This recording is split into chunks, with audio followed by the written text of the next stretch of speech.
This program's brought to you by the Virginia Farm Bureau. Large or small, Virginia farmers work year-round to help put food on your table. And Farm Bureau works year-round to help farmers and all Virginians. Farming, it's all good. To learn more, go to vafarmbureau.org. Hi everybody, welcome to Virginia Farming. I'm Amy Rocher. This week has been National 4-H Week, and today we'll learn more about that organization when we talk to two Virginia 4-Hers and their leader on Ag Insights. Then we'll join Mark Viette in the garden where he shares tips on collecting seeds. We'll also have the Ag Calendar and a Minute in the Field video. And of course, your Ag News of the Week, all on this edition of Virginia Farming.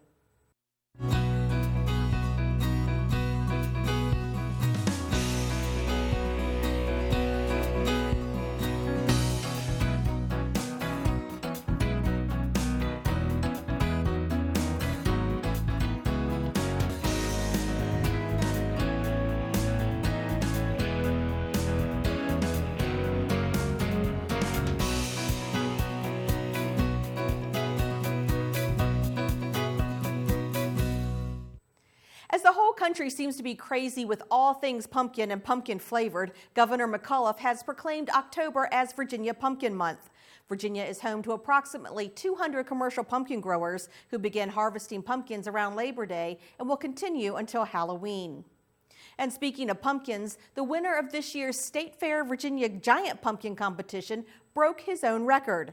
Hank Houston of Spotsylvania County grew the largest pumpkin on record, weighing in at 1,340.7 pounds, beating his entry from last year by more than 100 pounds. This year's winning watermelon weighed 161.12 pounds and was grown by Davis Wells of Hanover County. Well, technology in the beef business will lead the way as more consumers demand high-quality products. And now practices such as artificial insemination are easier for cattlemen to take advantage of than ever before. The American Angus Association's Bob Cervera has more. $50,000. That's how much a Florida cow herd's revenue increased with one management tweak. One of the things that we've been able to do is we've followed a beef herd for the last 7 years, from when they did not use artificial insemination and synchronization to where we are now. And during that period of time, we've managed to decrease the breeding season by about 50 days, at the same time increasing the overall breeding season pregnancy rates and increasing the calf value.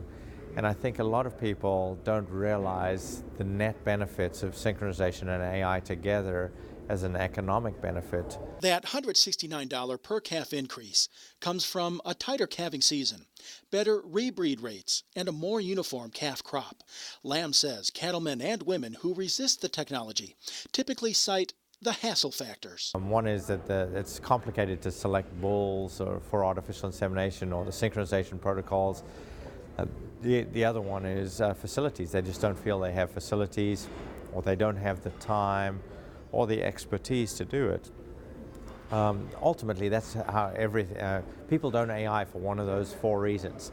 Timed AI protocols simplify the process, taking heat detection out of the equation, and make it easier for any size operation to implement. So whether you have 3,000 cows or you have 20 cows, the ability to do artificial insemination is there. You have the opportunity to do it. Hiring outside help often makes economic sense and overcomes most of the hurdles. We have turnkey operations where they're experts that have the facilities, they have the expertise. You don't even have to know how to artificially inseminate cows.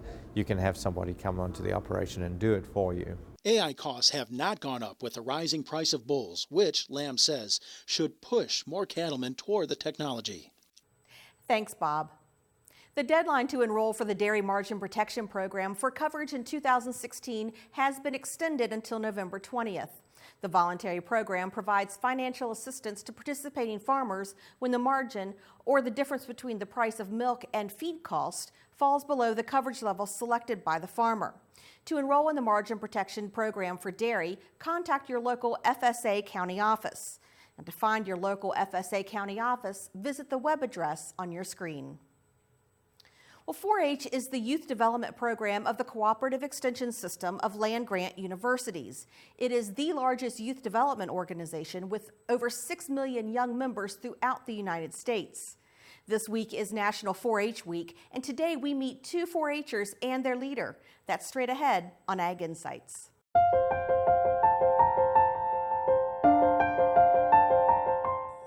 Today we're visiting McGaheysville, Virginia, and I'm joined by Caitlin Funkhauser. She's a member of the Mountain View 4-H team. Caitlin, thanks so much for having us out today. Thank you for coming.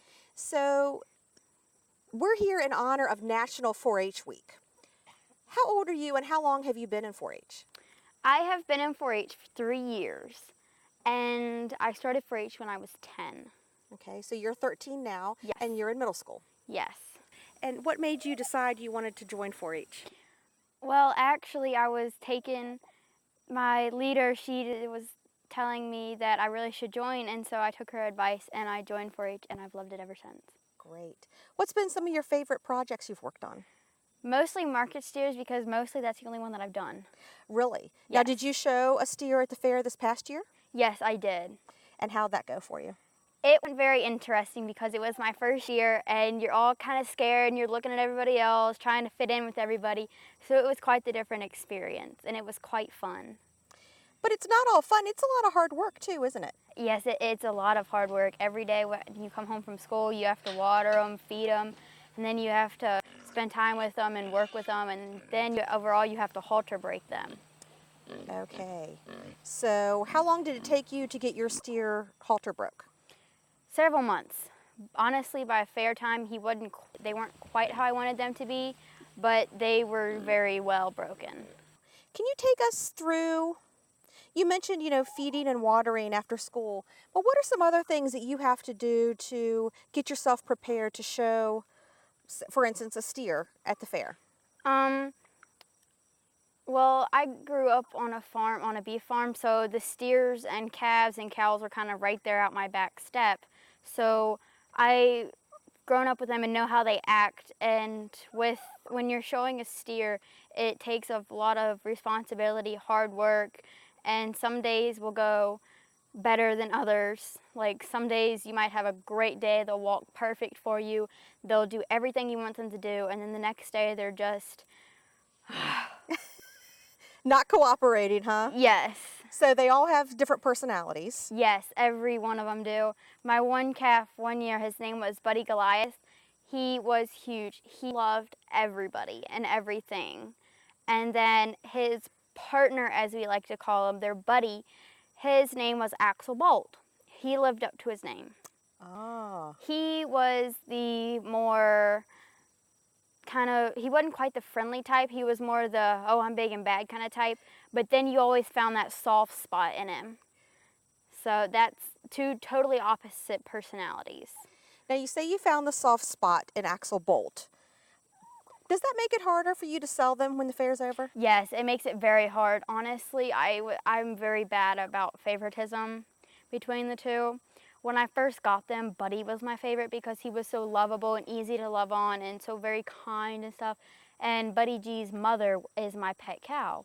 Okay. So it was hard to let go of Buddy, but it wasn't quite as hard to let go of Buddy as it was Axel, because Axel, I had gained and made a bigger relationship between Axel and I than what I had Buddy, because around halfway through my project I switched and started liking Axel better, and Axel stayed, so it was very hard getting rid of Axel. Now who's your friend here? This is Daisy the chicken. Well, hi Daisy. She's a very pretty chicken. She's hot right now. 4-H consists of a lot of different things. You guys have to learn some public speaking and leadership qualities as well, Yes. right? Tell us about that. In 4-H, we sometimes will have to get up in front of the club and we'll have to address the club. For instance, next October's meeting, which is the second Tuesday of every month, in October, every month in the year, we have a club meeting, and in October is Share a Pet Month. And so you bring a pet, any pet you would like, and you get in front of the club and you tell the club about your pet. So I would say, hi, my name is Caitlin. I brought a Rhode Island Red, or not, this isn't Rhode Island Red. This is a Golden Comet chicken. Her name is Daisy. She became my pet because she walked into the tack room and then she let me pick her up ever since. So that's how I got Daisy. It's kind of unusual to have a pet chicken, don't you think? Not really. Well, she's very beautiful, and she seems to really like you. She seems to be very comfortable with you holding her. I pick her up a lot. Caitlin, what are some things that you learn in 4-H that you don't think you would probably learn in the classroom at school? Things that I would learn in 4-H. There's leadership skills. I learned that through 4-H mostly because in the classroom, normally you have the teacher teaching you and you're a student sitting at a desk listening and doing some worksheets and stuff. While in 4-H, there's not many worksheets. There's a teacher-like figure, but they more help you when you need it, more like. And when you're in 4-H and you can go to these workshops, and in the workshops, it's more of a hands-on experience. Okay. And in the classroom, it's more watch and learn, and it's not really as much of a hands-on experience. So, what types of projects have you worked on in your 4-H club? In my 4-H club, I did the Make Up Your Own Mind project, where you pretty much make up whatever you want to do.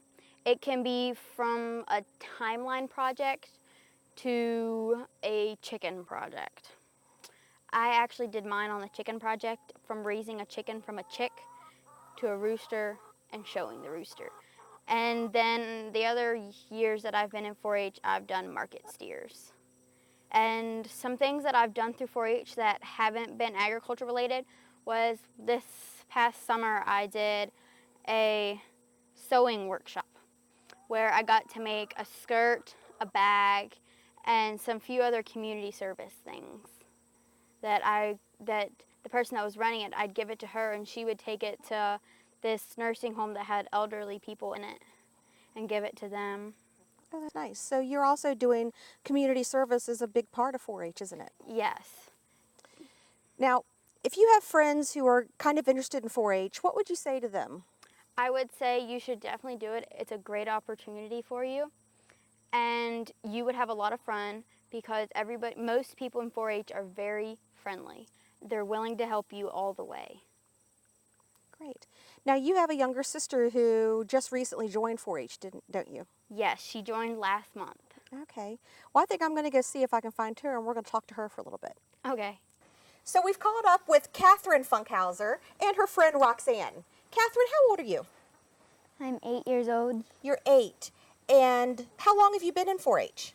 I joined a month ago. A month ago. So you really haven't done any projects yet. Are you looking forward to doing some projects this year? Yes. What do you think you might be interested in? Pigs. Pigs. Awesome. You've got a couple cute pigs here. I heard you won a pig. How did you win that pig? I caught it at the Grease Big contest. You caught the greased pig. You must be pretty fast. So tell me, what do the 4 H's in 4-H stand for? Head, hands, heart, health. Head, hands, heart, and health. Good job. You're a pretty quick learner. So who's your 4-H leader?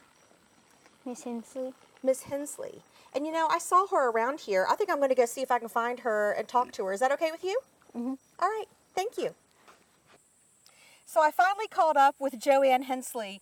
Joanne, thank you so much for meeting us out here today. Thank you. It's a pleasure to be here. Now, you're the 4-H leader of Caitlin and Catherine. Yes. How long have you been a 4-H leader? 30 years.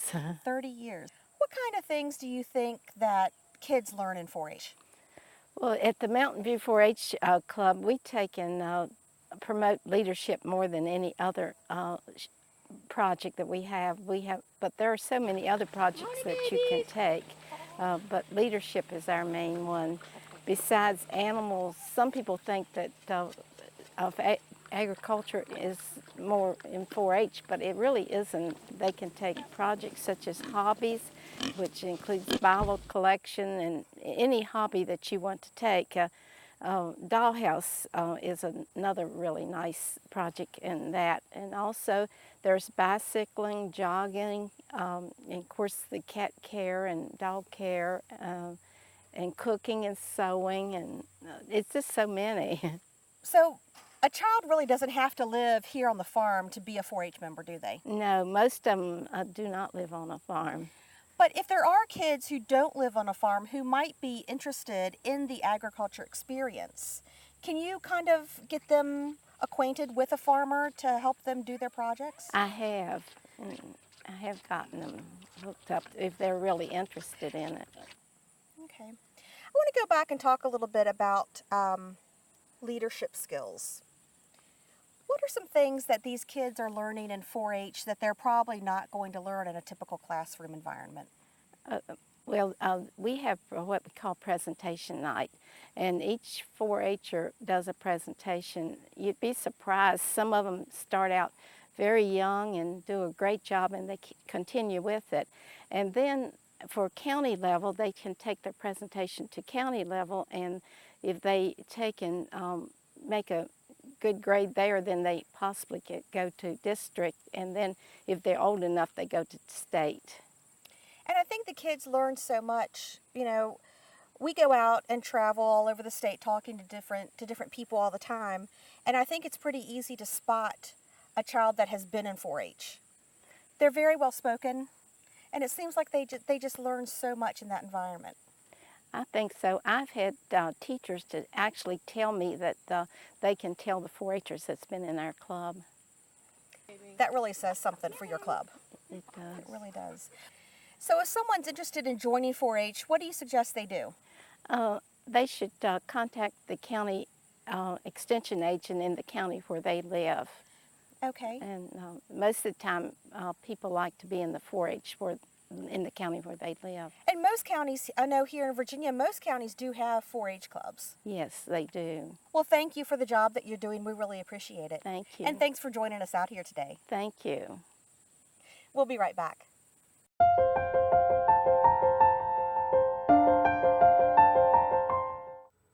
Harvesting your own seeds is pretty easy, and this time of year is a great time to do it. With tips, here's Mark Viette.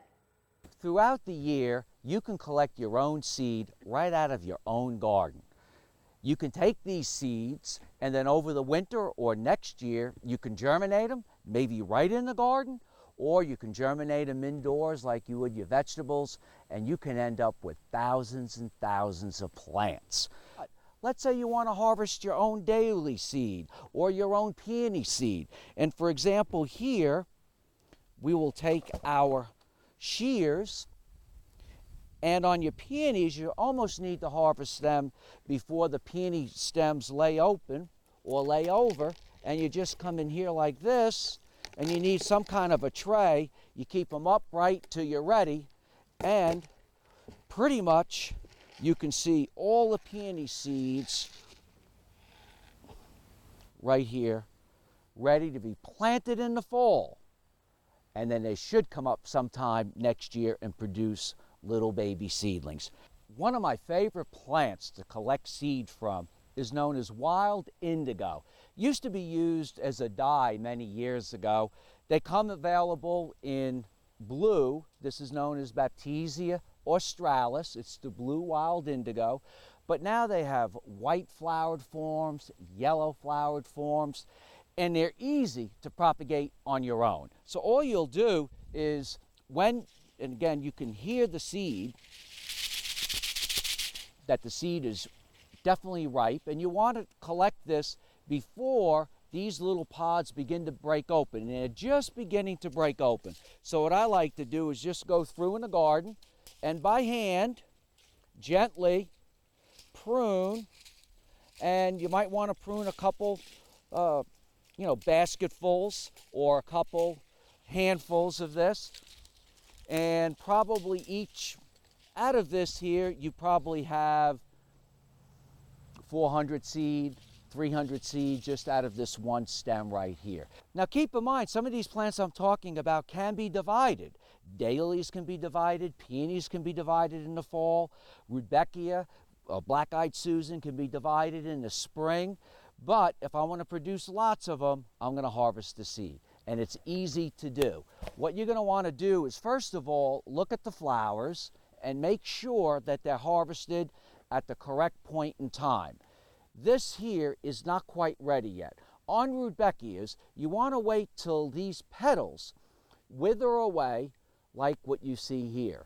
These are perfect to be harvested. You can pretty much just with your fingers just crumble the seed tops like this.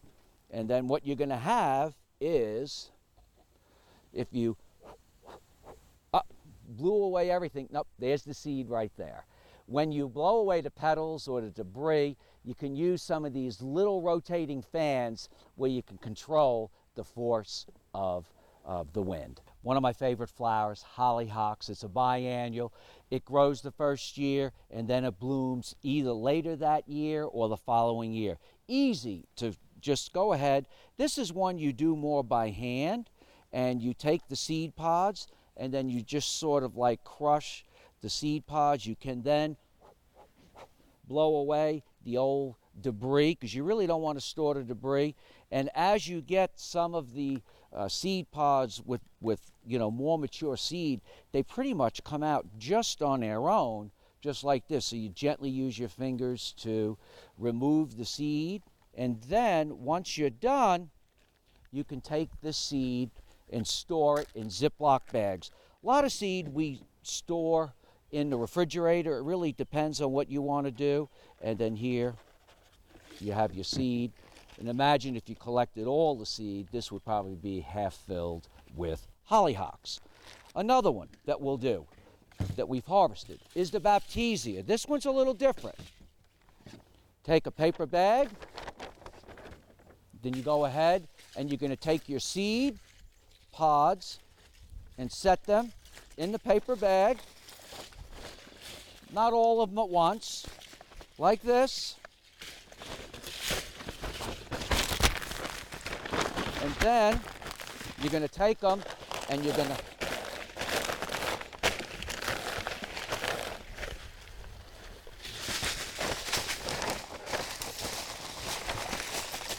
and once you're done, you're going to come in here and get rid of the debris. In this case, you can use a screen or a sieve, but it has to allow for larger seed. Could be a colander. And when you're done, you have all your seed ready to be stored.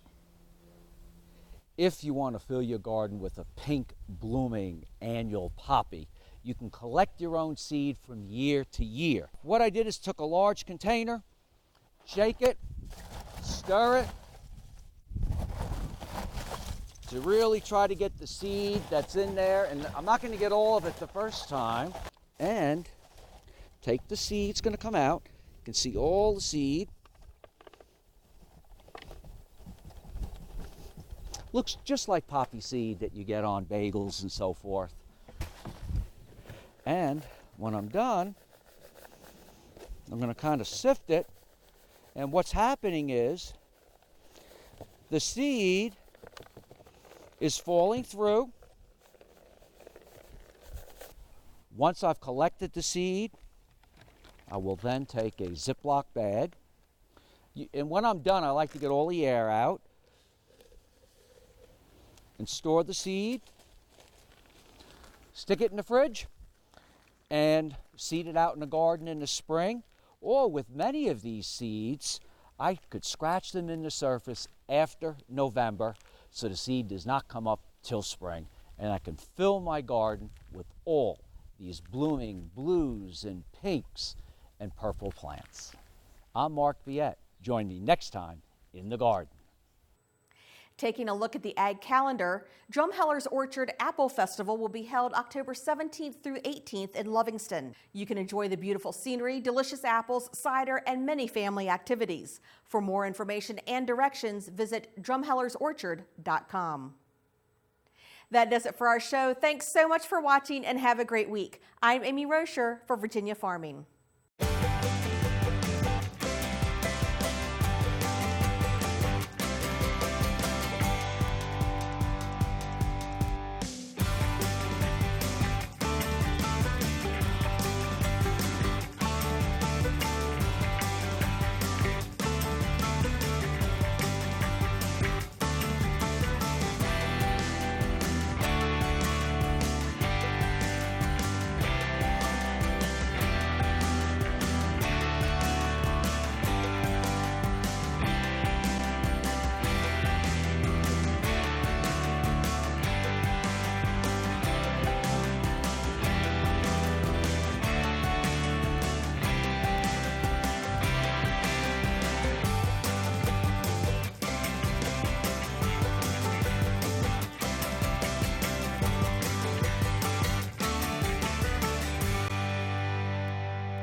From apples to zucchini, Virginia farmers work hard to put food on your table.